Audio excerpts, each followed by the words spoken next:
My name is Audrey, 68 years old, and I never thought I would have to sell my own son's house from under him. But when James and his wife Tiffany deliberately left me stranded on a highway in the middle of nowhere during our family trip, I realized some lessons can only be taught through tough love. What followed was a journey that changed all our lives forever. If you're watching this video, I'd love to know where you're tuning in from. Take a second to hit that like button and subscribe if you want to hear more stories about standing up for yourself when family takes advantage of you. Now let me tell you how I went from abandoned mother to reclaiming my power. I have been living alone since my husband Robert passed away from pancreatic cancer 5 years ago. The first year after his death was the hardest. We had been married for 42 years, and suddenly having to navigate life without my partner left me feeling lost and empty. Our modest home in Phoenix felt too big and too quiet without him. Robert and I had one son, James, who is now 44. He married Tiffany 12 years ago, and they have 2 wonderful children, my grandchildren Noah and Harper, who are 10 and 8. When they first got married, Robert and I wanted to help them start their life together. The housing market was difficult for young couples, so we purchased a beautiful 4-bedroom house in a nice neighborhood just 20 minutes from where I live. We put the house in my name for tax purposes, but the understanding was that it would eventually belong to James. At first, everything was wonderful. I would visit them regularly, babysit the kids when they were younger, and we would have Sunday dinners together. Robert would fix things around their house, and we genuinely enjoyed spending time with them. Tiffany was always polite back then, though looking back now there were small signs that she viewed me as an intrusion rather than family. After Robert died, things began to change. Tiffany started making comments about how the house was their space and how I should call before coming over. She would complain to James about how I was hovering or being nosy when I asked about their lives. I noticed that my invitations to family events became less frequent. The Sunday dinners stopped altogether. "Your mother is just too much sometimes," I overheard Tiffany tell James once when they thought I was still outside. "She acts like this is her house, not ours." Technically it was my house, but I never thought of it that way. I saw it as James and Tiffany's home, a gift from his father and me. I never would have brought up ownership under normal circumstances. James began to grow distant as well. He would call less frequently, and when we did talk, he seemed distracted, eager to end the conversation. When I asked if everything was okay, he would dismiss my concerns. "We're just busy, Mom. Work is crazy, and the kids have so many activities." But I noticed that they never seemed too busy for Tiffany's parents who lived across town. They were invited to birthday parties, school events, and holidays. Meanwhile, I would find out about Harper's dance recital after it happened through pictures posted online. The most hurtful incident was when Noah had his 9th birthday party. I wasn't invited. When I called to ask James about it, he seemed embarrassed. "Oh, we just had a small thing at the house, Mom. Nothing special." But later I saw pictures on Tiffany's social media account showing a huge superhero-themed party with at least 20 children and their parents. Tiffany's parents were there smiling proudly in several photos. I spent that afternoon crying alone in my house, feeling like I was being erased from my own family. My relationship with my grandchildren remained loving, though I saw them less and less. Noah would sometimes call me secretly from his tablet to tell me about school or his latest video game obsession. Harper would make me cards and have James mail them to me. They both still loved their grandmother, but access to them was increasingly controlled by Tiffany. "Mom said we can't come over this weekend because your house isn't clean enough for kids," Noah told me once, innocently repeating what he had heard. My house was immaculate, as it always had been. There were other small humiliations. James and Tiffany would make plans with me, then cancel at the last minute. I would be invited to holiday meals, but seated at the far end of the table, away from the main conversation. Tiffany would forget to include food I could eat, knowing I had dietary restrictions due to my diabetes. "Oh, Audrey, I completely forgot you can't have sugar.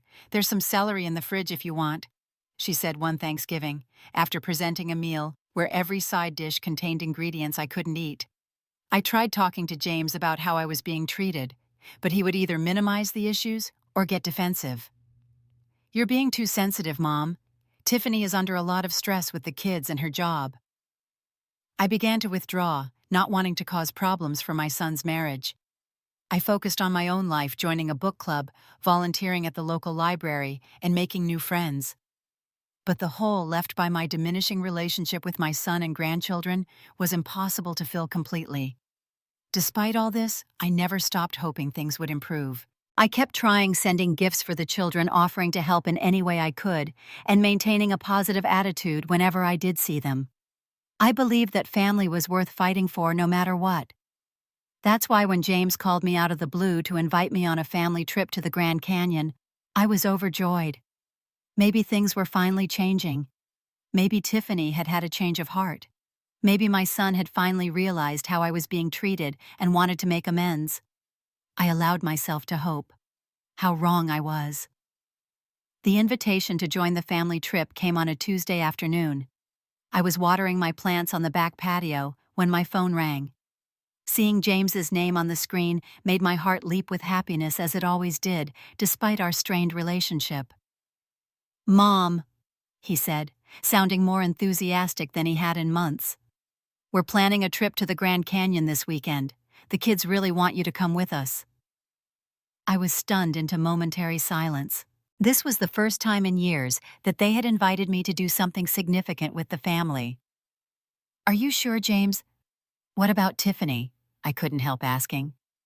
"It was actually her idea," he replied, though something in his tone didn't quite ring true. "We thought it would be nice for the kids to spend time with their grandma. We'll leave Friday morning and come back Sunday evening. What do you say?" Of course I said yes. I was so excited that I immediately began planning. I wanted to make sure I contributed to the trip and showed my appreciation for being included. I went shopping that same afternoon, buying special snacks for the car ride that I knew Noah and Harper loved. I purchased new coloring books and travel games to keep them entertained during the drive. I also bought small gifts for everyone. For Noah, a book about dinosaurs that I knew he would love. For Harper, a bracelet-making kit she had mentioned wanting the last time we spoke. For James, a new wallet to replace the tattered one he'd been carrying for years. And yes, even for Tiffany, I bought a beautiful scarf in her favorite color. I wanted this trip to be perfect, a fresh start for our family. The night before the trip, I could barely sleep from excitement. I packed and repacked my small suitcase, wanting to make sure I had everything I needed without bringing too much. I didn't want Tiffany to make comments about me bringing my entire house, as she had done on previous occasions. Friday morning arrived, and James pulled up in their large SUV at exactly 7 o'clock as planned. Noah and Harper bounded out of the car and ran to give me hugs, their enthusiasm genuine and warming my heart. "Grandma, I'm so glad you're coming," Noah exclaimed. "Dad said we can all go on the glass bridge that lets you see all the way to the bottom of the canyon.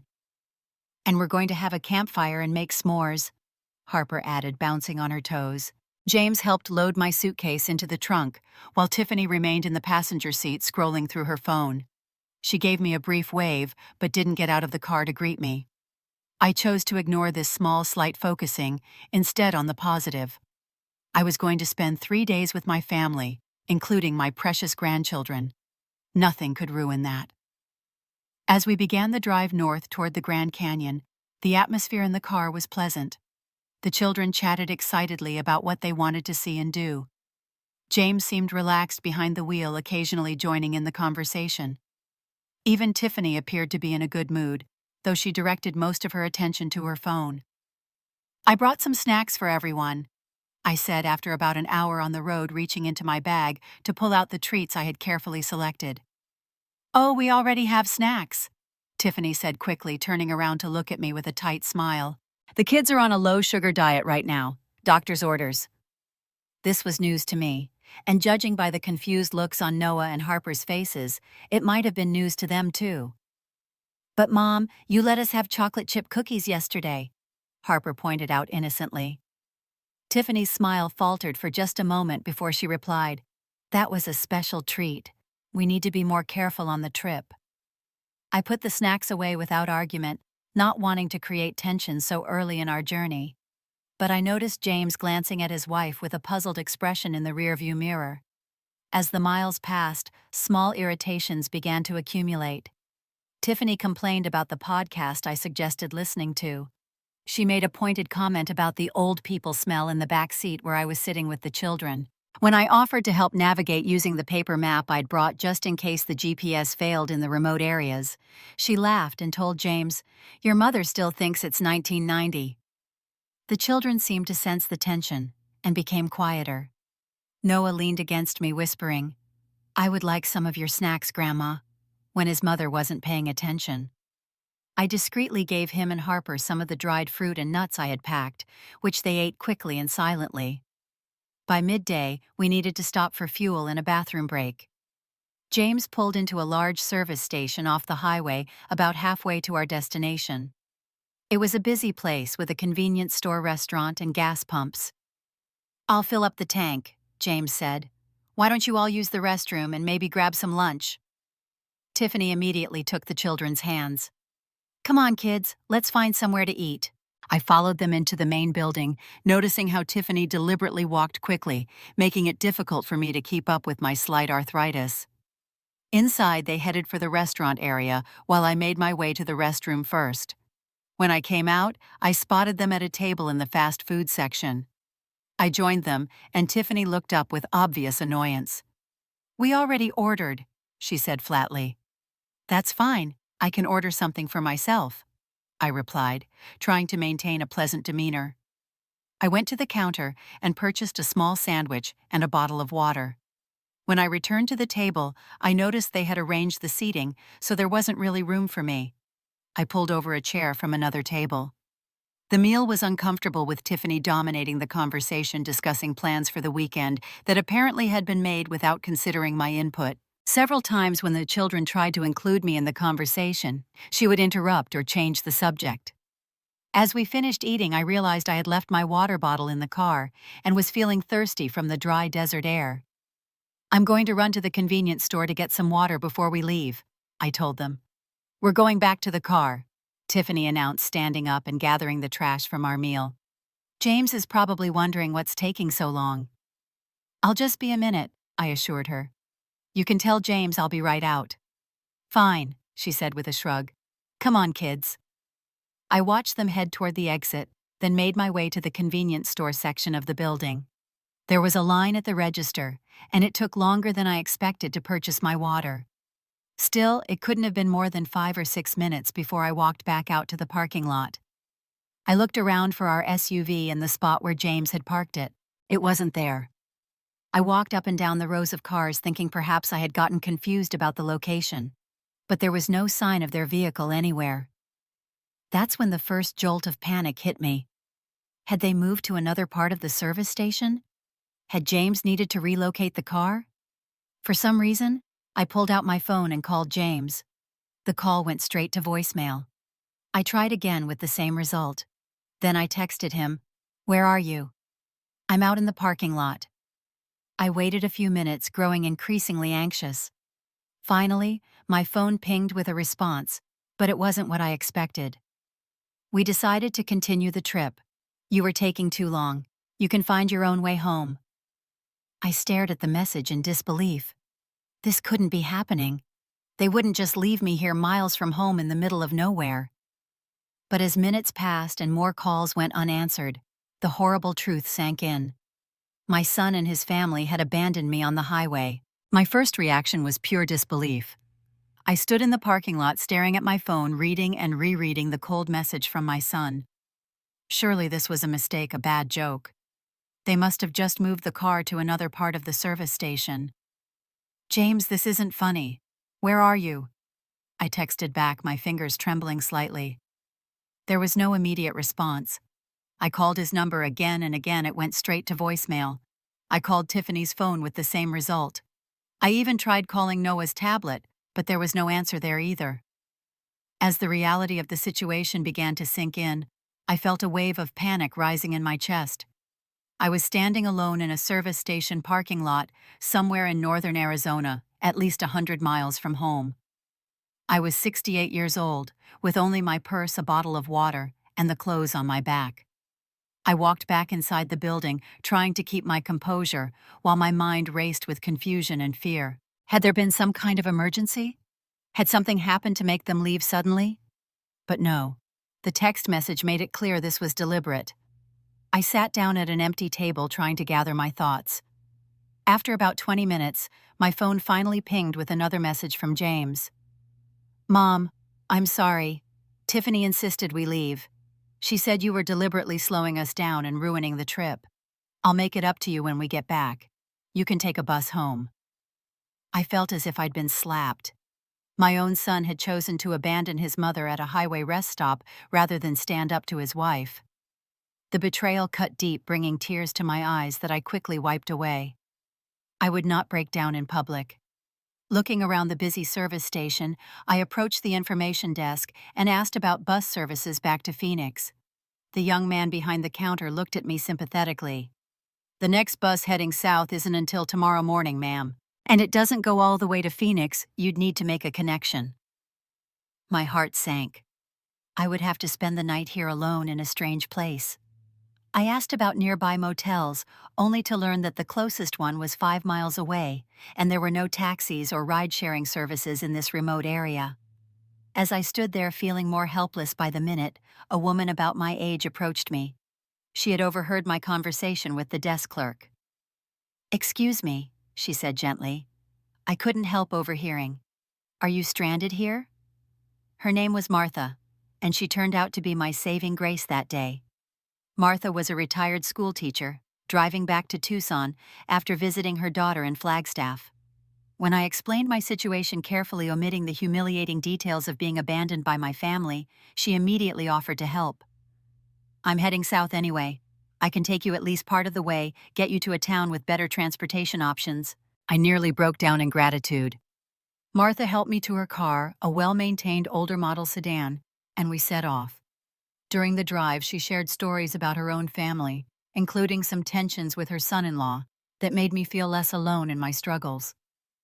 "Family can be the greatest blessing and the greatest heartache," she said wisely. "Sometimes in the same day." Martha drove me to Flagstaff, where there were regular bus services to Phoenix. She even waited with me until I had purchased my ticket for an early evening bus, refusing my offers to compensate her for the gasoline and her time. "Just pay it forward someday," she said as we parted. "Help someone else when they're stranded." The bus wouldn't leave for several hours, so I found myself waiting in the small station trying to process what had happened. I called James again, and this time he answered, sounding uncomfortable and defensive. "Mom, I'm really sorry. It wasn't my idea." "You're a grown man, James," I said, keeping my voice steady, despite the anger and hurt roiling inside me. "You made the choice to drive away and leave your mother stranded hundreds of miles from home. No one forced you to do that. Tiffany was upset. She said you were deliberately taking your time to annoy her, and the kids were getting restless and—" He trailed off, his excuses sounding weak even to his own ears, I suspected. "Where are you now?" I asked. "We just got to the Grand Canyon. We're checking into our hotel." So they had continued their vacation without a second thought about my welfare. Something hardened inside me at that moment. I had spent years making excuses for James, blaming Tiffany for the deterioration of our relationship, but the truth was that my son was equally responsible. "Enjoy your trip," I said coldly, and hung up. My phone rang almost immediately with a call from Noah. I answered, not wanting my grandson to think I was upset with him. "Grandma, where are you? Why didn't you come with us?" he asked, his young voice filled with confusion. "I had to go home, sweetie," I said, not wanting to burden him with the ugly truth. "You have fun at the Grand Canyon, okay? Take lots of pictures to show me later." "Mom said you decided to go home because you were tired," he said, "but you didn't say goodbye." "It was a very quick decision," I replied carefully. "I'll see you when you get back." After we hung up, I sat in that bus station for a long time, thinking about the years of disrespect and dismissal I had endured. I thought about the house I had given them, the one that legally still belonged to me, though I had never considered exercising my ownership rights. I thought about how Tiffany had systematically pushed me out of my son's life, and how James had allowed it to happen. The bus journey back to Phoenix was long and uncomfortable. I arrived late at night and had to take an expensive taxi back to my home. By the time I finally crawled into bed, I was exhausted physically and emotionally. But something had changed inside me. The hurt and confusion had solidified into a steely resolve. The next morning, I woke up with a clear purpose and a plan forming in my mind. I would no longer accept being treated as an afterthought, a burden, or an annoyance by my own family. If James and Tiffany wanted to act as if the house was entirely theirs, despite the legal reality, perhaps it was time for a reality check. I made a phone call to Richard Thompson, the family lawyer who had handled all of Robert's affairs after his death. I needed to know exactly where I stood legally and what options I had. "Audrey," Richard said warmly when I walked into his office later that day. "It's been too long. How are you?" I told him everything from the gradual deterioration of my relationship with James and Tiffany to the shocking abandonment at the service station. Richard listened without interruption, his expression growing increasingly concerned. "That's absolutely unacceptable," he said when I finished. "No one deserves to be treated that way, especially not by family." "I want to know about the house," I said firmly. "The one Robert and I bought for James and Tiffany. What are my legal rights?" Richard pulled out the file containing all the paperwork for the property. He confirmed what I already knew: the house was solely in my name. James and Tiffany had no legal claim to it whatsoever. They had never paid rent, never contributed to the property taxes, and there was no written agreement about transferring ownership to them. "Legally speaking, they're essentially living there at your pleasure, Audrey," Richard explained. "You could give them notice to vacate if you wished, or you could sell the property. They would have no grounds to contest either action." "And if I decided to sell the house?" I asked, a plan crystallizing in my mind. "You would need to give them reasonable notice to vacate, typically 30 days in Arizona.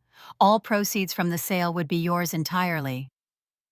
I sat back in my chair, letting this information settle. It was a drastic step, selling the house out from under them. But as I thought about being left alone at that service station, about the years of disrespect and mistreatment, about how my own son had chosen his wife's pettiness over his mother's safety and well-being, I knew what I needed to do. "Richard, I want to put the house on the market immediately," I said, my voice steady with resolve. "Can you recommend a good real estate agent?" Richard looked at me for a long moment, then nodded. "I understand, Audrey. And yes, I know someone excellent who can help you with this. Her name is Jessica Patel, and she specializes in quick, clean sales." As I left Richard's office that afternoon, I felt a strange mix of emotions. There was sadness for what I was about to do, anxiety about the consequences, but most of all, there was a sense of empowerment I hadn't felt in years. For too long, I had allowed myself to be pushed aside and taken advantage of. That ended now. The decision to sell the house was not one I made lightly, but once I committed to it, I moved forward with determination. Richard put me in touch with Jessica Patel the very next day, and we arranged to meet at my home to discuss the process. Jessica was a sharp, efficient woman in her 40s, with a reputation for getting results. When she arrived at my house, she listened attentively as I explained my situation, nodding sympathetically, but without judgment. "I understand completely, Mrs. Wilson," she said. "Family situations can be complicated, but the property laws are straightforward. That house is yours to sell, and I can help you do it quickly and for the best possible price." We discussed the current real estate market in Phoenix, which was fortunately very strong.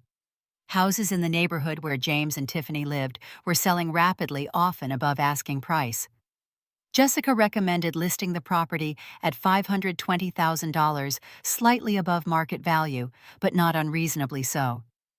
Given the location and the current demand, "I don't anticipate any problems finding a buyer even at that price point," she assured me. The next step was to actually see the house and prepare it for sale. This presented a challenge as James and his family were still away on their vacation. They weren't scheduled to return for another 2 days. Jessica suggested waiting until they got back before proceeding, but I had a different idea. "I have a key," I told her, "and legally, it's my house. I'd like to go in and take photographs while they're away. That way we can list it immediately." Jessica looked slightly uncomfortable, but agreed that I was within my legal rights. The following morning, we met at the property. It felt strange using my key to enter what had effectively been my son's home for years. but I reminded myself that I was the legal owner. I had every right to be there. The house was in reasonably good condition, though I noted with some irritation that several of the expensive upgrades Robert and I had paid for over the years showed signs of neglect. The custom kitchen cabinets Robert had installed himself had water damage on the bottom edges. The hardwood flooring in the living room was scratched and dull from lack of proper care. As Jessica walked through each room making notes and taking photographs, I found myself in the master bedroom looking at framed family photos on the dresser. There were several of James, Tiffany, and the children, and many of Tiffany's parents with the grandchildren. There wasn't a single picture of me or Robert. It was as if we had been completely erased from their family narrative. Something cold and hard settled in my stomach at that realization. Any lingering doubts about my decision vanished. I followed Jessica through the rest of the house, pointing out features to highlight in the listing and agreeing on minor repairs and touch-ups that would make the property more appealing to buyers. By that afternoon, Jessica had created a professional listing with beautiful photographs and an engaging description of the property. She assured me that with the virtual tour technology she used, many potential buyers would be interested even without an in-person showing. "I'll activate the listing tomorrow morning," she said. "Be prepared for things to move quickly in this market." And move quickly they did. By the end of the next day, Jessica had received 4 serious inquiries and 2 actual offers. One was slightly below asking price, but the other was full price with minimal contingencies. The interested buyers were a young professional couple, Daniel and Sarah Chen, who had recently relocated to Phoenix for work and were eager to find a home in a good school district. "They can close in 30 days and are flexible about the move-in date," Jessica told me over the phone. "It's about as good an offer as you're likely to get." I instructed her to accept the Chen's offer immediately. We would need to move fast to complete the paperwork before James and his family returned from their trip. Richard helped expedite the legal aspects, and by the time James's SUV pulled into their driveway 2 days later, I had already signed a binding contract to sell the house. Now came the difficult part, telling them. I deliberately didn't answer James's perfunctory "we're home" text message that evening. Let them have one more night of normalcy before their lives changed. The next morning I asked Richard to accompany me to the house. I wanted a witness and a buffer for what was sure to be a volatile confrontation. We arrived at 10 o'clock, a time I knew both James and Tiffany would be home. James looked surprised when he opened the door to find me standing there with Richard. "Mom, what's going on? Why is Richard with you?" His expression showed confusion, but no guilt or remorse over what he had done. "We need to talk, James. All of us," I said calmly. "May we come in?" He stepped aside, letting us enter the house. Tiffany was in the kitchen, and her face darkened when she saw me. The children were apparently upstairs, as I could hear their footsteps overhead. "What's this about?" Tiffany asked sharply. "And why is he here?" She nodded toward Richard. "Let's sit down," I suggested, moving toward the dining table. James and Tiffany exchanged glances, but followed with Richard bringing up the rear. Once we were all seated, I looked directly at my son and his wife. "I've sold the house," I said simply. "The new owners will be taking possession in 30 days. You'll need to find somewhere else to live." The silence that followed was absolute. James's face went pale, while Tiffany's flushed deep red. For several seconds, neither of them seemed capable of speech. "What are you talking about?" James finally managed to say. "You can't sell our house." "It's not your house, James," Richard interjected professionally. "The property is solely in Audrey's name. She has every legal right to sell it, which she has now done." "This is insane!" Tiffany exploded, jumping to her feet. "We've lived here for 12 years. You can't just sell it out from under us." "I can, and I have," I replied, maintaining my composure despite the hammering of my heart. "The paperwork is already signed. The buyers are a lovely young couple who will be moving in 1 month from today." "Why would you do this?" James asked, his voice a mixture of shock and betrayal. "Why now, after all these years?" I looked at my son, really looked at him, and saw a man who had become a stranger to me. a man who had chosen to leave his own mother stranded on a highway rather than stand up to his wife. You left me at a service station in the middle of nowhere, James. You drove away and left me with no way to get home, no place to stay, nothing but the clothes on my back. That wasn't my idea, he protested.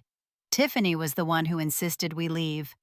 And you went along with it, I replied evenly. You chose to abandon your mother on the side of the road. Actions have consequences.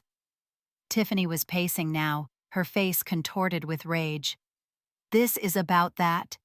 We left you because you were deliberately wasting time. You were trying to ruin our trip, like you try to ruin everything.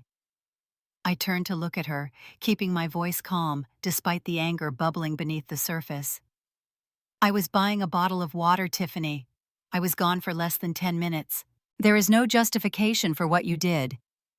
We thought you could get a bus or something, she said dismissively. It's not like we left you in the middle of the desert. Richard cleared his throat pointedly. What you did could actually be considered elder abandonment, which is a criminal offense in Arizona. Audrey would be well within her rights to file a police report. That silenced Tiffany momentarily. James looked horrified, perhaps finally realizing the seriousness of what had happened. Mom, please, he said, his voice taking on a pleading tone. We can't lose our home. The kids' school is here, our friends' everything. Can't we work something out? The time for working things out was before you drove away and left me stranded, I replied. I've endured years of disrespect and mistreatment from both of you. Being abandoned on that highway was simply the last straw. So this is revenge, Tiffany sneered. You're punishing us because your feelings got hurt. No, Tiffany, this is a consequence. There's a difference. I stood up, gathering my purse. You have 30 days to find new accommodations. I suggest you start looking immediately. As if on cue, Noah and Harper came downstairs, their faces lighting up when they saw me. They rushed over for hugs, unaware of the tension in the room. Grandma, we missed you at the Grand Canyon, Harper exclaimed. Why did you go home early? Before I could answer, Tiffany snapped, Kids, go back upstairs right now. The adults are talking. The children looked confused and hurt, but they obeyed, casting wistful glances at me as they retreated upstairs. That small cruelty toward the children, preventing them from even greeting me properly, only reinforced my conviction that I was doing the right thing. I'll show myself out, I said, walking toward the door with Richard following. The real estate agent will be in touch about scheduling a final walkthrough before closing. As we left, I could hear Tiffany's voice rising in a furious tirade behind us. I felt a momentary pang of sadness for what this would mean for Noah and Harper, but I reminded myself that this situation was entirely of their parents' making. Richard was quiet as we walked to his car. Finally, he said, Are you sure about this, Audrey? It's not too late to back out of the sale. I looked back at the house, remembering all the hopes Robert and I had had when we bought it for our son and his family. How differently things had turned out from what we had envisioned. I'm sure, I said firmly. Some lessons can only be learned the hard way. The next 2 weeks were tumultuous. James called me repeatedly, alternating between angry accusations and desperate pleas to reconsider. Tiffany left voicemails filled with vitriol and threats of legal action, all of which Richard assured me were groundless. I maintained my resolve, refusing to back down or second-guess my decision. The reality of their situation seemed to hit James and Tiffany in stages. First came denial, with Tiffany insisting they could legally challenge the sale. When Richard sent them a formal letter outlining my clear legal ownership and their lack of any claim to the property, denial gave way to anger. The messages became more hostile, with Tiffany accusing me of trying to destroy their family out of spite and bitterness. You've always been jealous of me, she claimed in one particularly nasty phone call that I unfortunately answered. You've always resented that James loves me more than you. This is your pathetic revenge. I simply hung up without responding to such absurdity.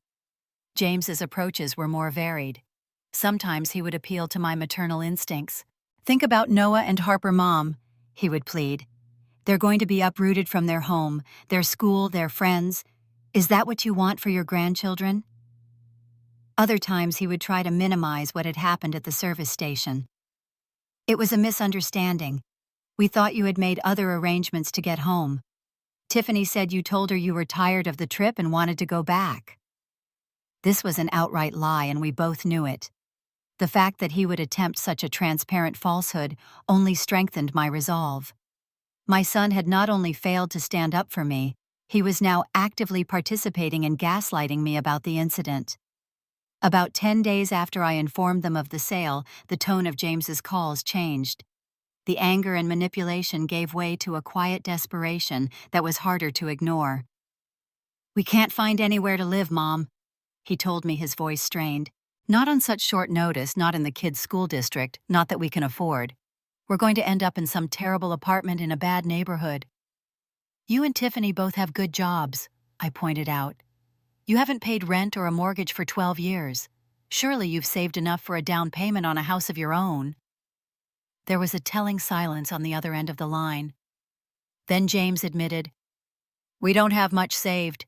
Tiffany likes to live well, and there have been a lot of expenses with the kids." I thought about the luxury SUV they drove, the expensive vacations they took every year, the designer clothes Tiffany wore, and felt a fresh wave of irritation. They had taken for granted the enormous financial advantage Robert and I had given them, and apparently squandered it on maintaining appearances. "That's not my problem, James," I said firmly. "You're both adults. Figure it out." The next development came in the form of an unexpected visit from Noah and Harper. They showed up at my door one afternoon after school, having taken the city bus to my neighborhood and walked several blocks to reach my house. "Mom and Dad are fighting all the time," Noah told me, his young face troubled. "Dad says we have to move because Grandma is taking our house away." My heart ached at the confusion and distress in my grandchildren's eyes. I sat them down in my kitchen, gave them cookies and milk, and tried to explain the situation in a way they could understand. "Sometimes grown-ups have disagreements that are hard to resolve," I said carefully. "Your mom and dad and I have had some problems, and yes, you will need to move to a new house. But that doesn't mean I don't love you, or that I won't still be your grandma." "But why can't we stay in our house?" Harper asked, her lower lip trembling. "I don't want to move. All my friends are near our house." I struggled with how to answer without vilifying their parents or burdening them with adult conflicts. "The house actually belongs to me," I explained gently. "I let your mom and dad live there because I wanted to help them, but now it's time for them to have their own place." This simplification of the situation seemed to satisfy them temporarily, though I could tell they sensed there was more to the story. We spent a pleasant hour together before I called James to let him know where the children were. He arrived looking haggard and stressed, barely meeting my eyes as he collected Noah and Harper. "We need to talk privately," he said in a low voice as the children got into his car. "Without Tiffany. Can I come by tomorrow while the kids are at school?"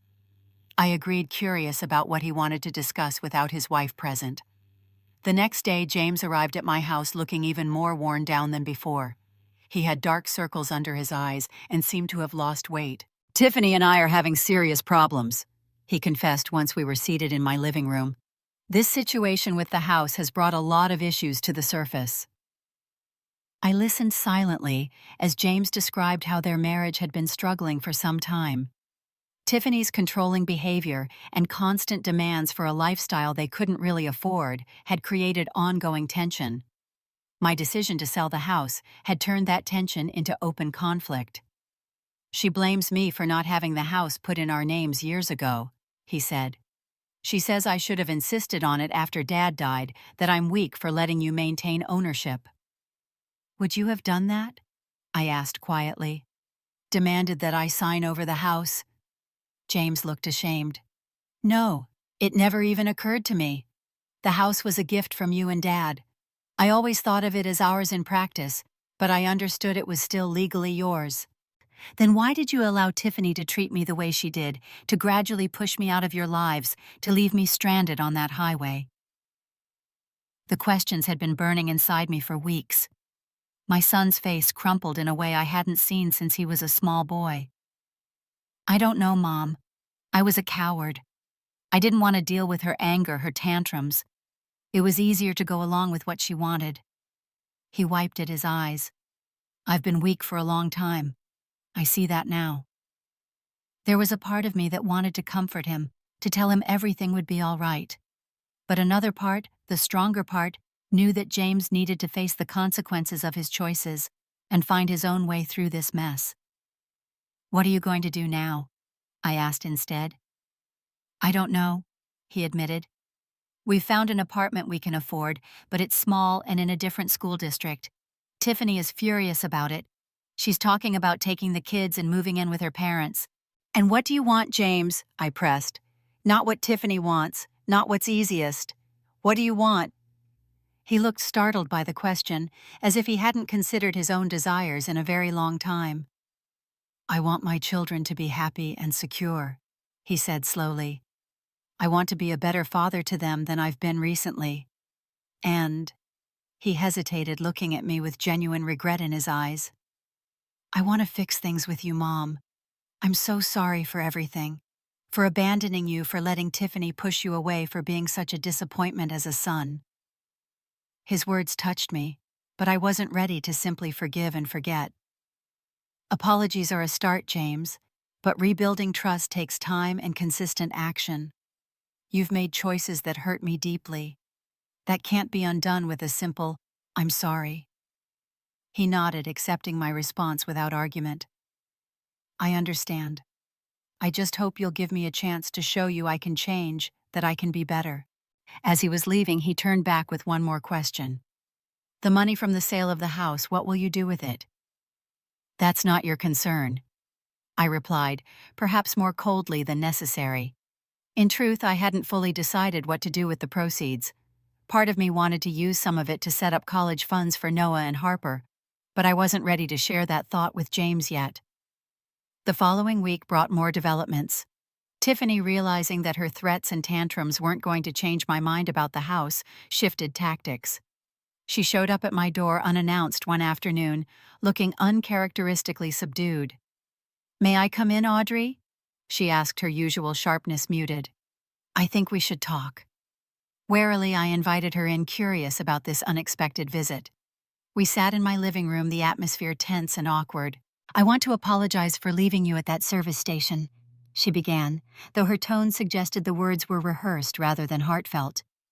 It was wrong of me to insist that we leave without you, and I'm sorry for the inconvenience it caused. The apology was so inadequate, so devoid of genuine understanding of the harm done, that I almost laughed. Inconvenience, is that what you think it was? I was abandoned miles from home with no guaranteed way back by my own family. That goes well beyond inconvenience, Tiffany.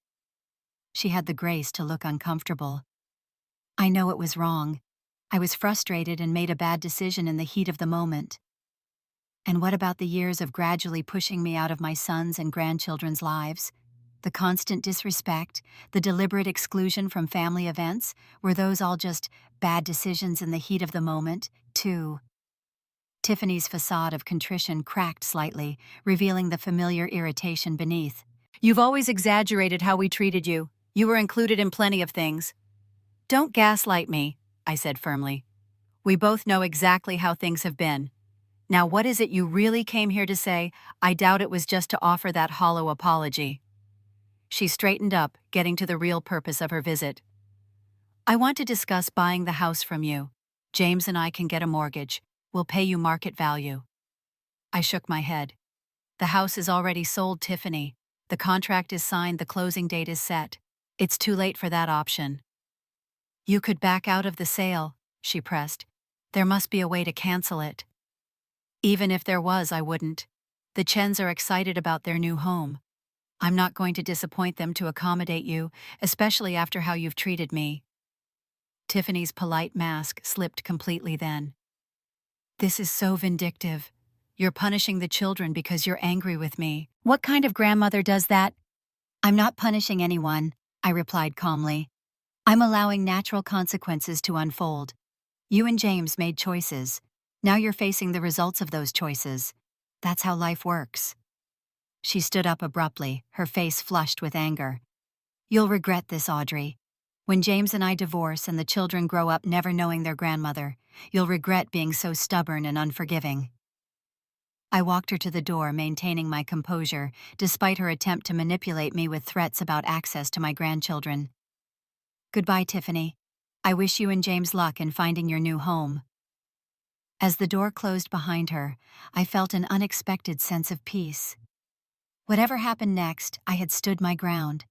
I had refused to be manipulated, gaslit, or intimidated. For the first time in years, I felt like I was back in control of my own life. The final walkthrough of the house took place 3 days before closing. Jessica accompanied me to meet the Chens and inspect the property one last time. James and Tiffany were noticeably absent, having arranged to be out during our visit, though their packing was clearly underway, with boxes stacked in every room. Daniel and Sarah Chen were a delightful young couple, excited about starting their life in their first home. As they enthusiastically discussed their plans for each room, I felt a bittersweet satisfaction. This house would once again be filled with joy and appreciation, something it hadn't experienced in quite some time under my son's occupancy. The closing went smoothly, and ownership of the house officially transferred to the Chens. James and Tiffany had moved out the previous day to a 3-bedroom apartment about 20 minutes away. According to Noah, who had called me secretly from his tablet, Tiffany had spent the entire moving day crying and shouting about downsizing to a shoebox. A week after the closing, James called to ask if he could bring the children to visit. I agreed readily, missing my grandchildren terribly. When they arrived, Noah and Harper ran to hug me, while James hung back awkwardly. "Can the kids play in the backyard for a bit?" he asked. "I'd like to talk to you." As the children explored my garden, James and I sat at my kitchen table just as we had done countless times throughout his life. He looked different somehow, less beaten down than when I'd seen him last. "Tiffany's moved in with her parents," he said without preamble. "She took the kids last weekend, but she's finding it crowded there with her sister's family also staying. We're going to try a separation, see if we can work things out." "I'm sorry to hear that," I said, and meant it despite everything. No one wants to see their child's marriage fall apart. "Don't be," James replied with surprising firmness. "It's been a long time coming. And honestly, Mom, these past few weeks have been like waking up from a fog. I've let Tiffany control everything for so long, including how I treated you. I'm ashamed of myself." "What will you do now?" I asked. "Focus on being a better father. A better son, too, if you'll let me." He reached across the table tentatively, and after a moment's hesitation, I took his hand. "I know I can't undo what happened, or make up for years of letting you be pushed aside, but I want to try to rebuild our relationship if you're willing." I looked at my son, really looked at him, and saw genuine remorse and determination in his eyes. The anger I had been carrying began to loosen its grip on my heart just a little. "It won't be easy or quick," I warned him. "Trust once broken takes time to rebuild." "I know," he nodded. "I'm prepared for that. I just want a chance to show you I can change." As Noah and Harper came running back inside, faces flushed with exercise and happiness, I felt a cautious hope stirring. Perhaps from this painful episode something better could emerge. Perhaps my family wasn't irreparably broken after all. "Why don't you all stay for dinner?" I suggested, making a spontaneous decision. I was going to make lasagna. The children cheered, and James's face lit up with surprised gratitude. "We'd like that very much, Mom. Thank you." It was just one meal, one small step toward healing. But as I watched my son helping the children wash their hands at my kitchen sink, I thought that sometimes small steps can lead to significant journeys. The road ahead would undoubtedly have its challenges, but for the first time in a long while, I felt hopeful about where it might lead. 1 year has passed since I sold the house from under my son and his family. So much has changed in that time, some of it painful, but much of it ultimately healing. Looking back, I can see that what felt like an ending was actually the beginning of a new chapter for all of us.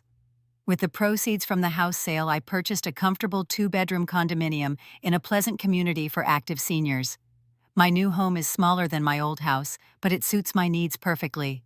There's a lovely garden area where I can indulge my passion for growing roses, a community center with activities and social events, and best of all, it's completely maintenance-free.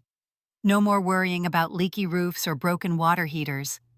At 69, I appreciate the simplicity and security this arrangement provides. James and Tiffany's separation turned into a divorce after 3 months of increasingly strained attempts at reconciliation. Tiffany finally admitted that she had never really been happy in the marriage and had been taking out her frustrations on me as the easiest target. The divorce proceedings were difficult, with heated disputes over custody of the children and division of their limited assets. James asked if he could use part of the house proceeds to hire a good lawyer, but I declined. This was something he needed to handle on his own. To everyone's surprise, including mine, the judge awarded James primary custody of Noah and Harper, with Tiffany having them every other weekend and one evening during the week. Her parents had decided to move to Florida, leaving her without the support system she had counted on, while James had demonstrated a consistent commitment to providing stability for the children. James rented a small house near the children's new school and focused on creating a warm, loving environment for them. He took parenting classes, joined a support group for single fathers, and cut back his work hours to be more present in Noah and Harper's lives. I watched with quiet pride as my son stepped up and became the father he should have been all along. Our own relationship has required careful tending to regrow. At first, we limited our interactions to occasions involving the children, keeping conversations light and avoiding sensitive topics. Gradually, as James consistently demonstrated his remorse through actions rather than just words, I began to trust him again. We started having regular family dinners at my condominium, where I could spend quality time with all of them in a neutral setting. Noah and Harper adjusted to the changes with the resilience that children often show. They missed their old home and neighborhood at first, but soon made new friends at school. They seemed to thrive under their father's more attentive parenting, and I noticed with satisfaction that they appeared more relaxed and spontaneous than before. The walking on eggshells behavior I had observed in them when Tiffany was around disappeared. "Grandma," Noah said to me one day as we worked on a puzzle together, "I like how things are now. Dad smiles more and we do fun stuff together all the time." As for Tiffany, the experience seems to have prompted some self-reflection. During the early months after the divorce, she was bitter and difficult, often canceling her time with the children or returning them early. But gradually, she seemed to recognize that her behavior was only hurting her relationship with Noah and Harper. She began to make more effort, showing up consistently for her parenting time, and even reaching out to me hesitantly to discuss the children's needs. "I know we'll never be friends, Audrey," she said during one such conversation, "but we're both important to Noah and Harper. I think we should try to be civil for their sake." I agreed, though maintaining boundaries with Tiffany remains an ongoing effort. She still occasionally reverts to her old entitled behavior, but now I call it out immediately rather than accommodating it. The most profound change, however, has been in myself. For years, I had allowed myself to be marginalized in my own family, swallowing hurts and making excuses for unacceptable treatment. The abandonment at the service station, terrible as it was, became the catalyst for reclaiming my self-respect and asserting my boundaries. I've built a new life that's full and satisfying. I joined a book club at my condominium complex and made several close friends. I volunteer at the local children's hospital, reading to sick kids 3 days a week. I even started dating again, something I never thought I'd do after Robert died. Harold is a kind, thoughtful widower I met in my community's gardening club. Our relationship is companionable and respectful, a pleasant surprise at this stage of life. Last month, James invited me to dinner at his house, just the two of us, after the children were in bed. As we sat on his small patio sipping wine under the stars, he turned to me with serious eyes. "I need to thank you, Mom," he said quietly. "For what?" I asked, surprised by his tone. "For selling the house." He smiled at my startled expression. "I know it sounds crazy, but it was the wake-up call I needed. I was sleepwalking through my life, letting Tiffany dictate everything, including how I treated the person who has always loved me unconditionally, you." "It was a drastic step," I acknowledged. "I sometimes wondered if I went too far." James shook his head firmly. "You didn't. Sometimes we need to lose something valuable to recognize what's truly important." I lost my home and eventually my marriage, but I found myself again. I found my backbone. And most importantly, I found my way back to being the kind of son you deserve. Tears welled in my eyes at his words. The journey to this moment had been painful for all of us, but perhaps necessary. Sometimes love requires hard choices and difficult lessons. The Chens who bought the house invited us all to their housewarming party 6 months after moving in. James was hesitant to attend, but I encouraged him to go to find closure. The house looked beautiful, filled with new life and laughter. Daniel and Sarah had painted the walls bright colors and updated the kitchen that Tiffany had neglected. They had a baby on the way and were converting one of the bedrooms into a nursery. "Your mother told us how much this house meant to your family," Sarah said kindly to James. "We promise to cherish it." Watching my son shake Daniel's hand and genuinely wish them happiness in their new home, I felt a sense of rightness settle over me. The house had served its purpose for our family, and now it would shelter another. Life rarely follows the paths we expect. When Robert and I bought that house for James and Tiffany, we envisioned years of family gatherings, grandchildren playing in the yard and growing old watching new generations thrive. Reality turned out quite differently. But standing here now in this new life I've built from the ashes of betrayal and heartbreak, I can honestly say I'm at peace. I've learned that respect isn't something we should have to beg for, especially from family. It's something we must require as a condition of close relationship. I've learned that sometimes the most loving thing we can do is to allow natural consequences to unfold, even when it causes short-term pain. And I've learned that it's never too late to stand up for yourself, to say enough to mistreatment, and to forge a new path forward. So if you're watching this and feeling taken advantage of by family, if you're swallowing your hurt to keep the peace, if you're being treated as less than you deserve, I hope my story gives you courage. It's never too late to reclaim your dignity and demand respect. The road may be difficult, but on the other side lies a freedom and peace that makes every step worthwhile. What's your story of standing up for yourself? Have you ever had to make a difficult decision to teach someone an important lesson? Leave a comment below. I'd love to hear from you. And if this story resonated with you, please give it a like and subscribe to my channel for more real-life experiences. Thank you for listening, and remember, sometimes the hardest choices lead to the greatest healing.